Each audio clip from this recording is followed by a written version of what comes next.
Ditlantas Polda Sulawesi Selatan memblokir puluhan ribu surat kendaraan baik roda 2 maupun 4. Pemblokiran dilakukan lantaran kendaraan tersebut terkena tilang elektronik, namun tidak melaporkan ke petugas.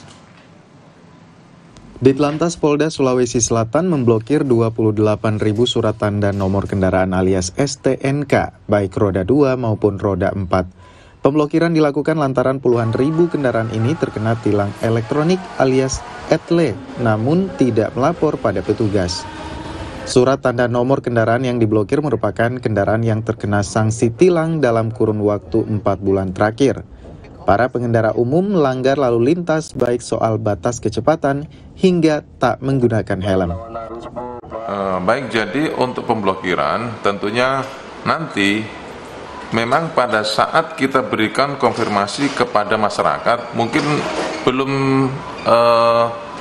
ditanggapi, dalam artian belum ada respon sehingga dibiarkan. Nah, nantinya apabila pelanggar itu setelah mengetahui kemudian melakukan konfirmasi dan melakukan pembayaran melalui Briva, akan kita buka. Nah, saat ini mungkin kita lakukan blokir. Pada saat nanti kendaraannya akan membayar pajak mungkin baru diketahui.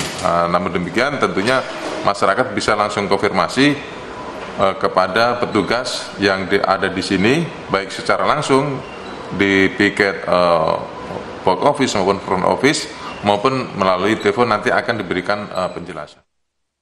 Puluhan ribu kendaraan yang terkena tilang elektronik ini merupakan hasil dari operasi ETLE Mobile atau ETLE Handheld yang telah diterapkan Polda Sulawesi Selatan.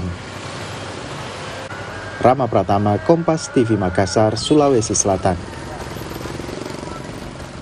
Usai jeda, saudara, Kompas Pagi akan kembali dengan informasi seekor kerbau milik warga yang akan disembelih pada acara keagamaan lepas lalu menabrak 5 orang yang melintas di jalan raya.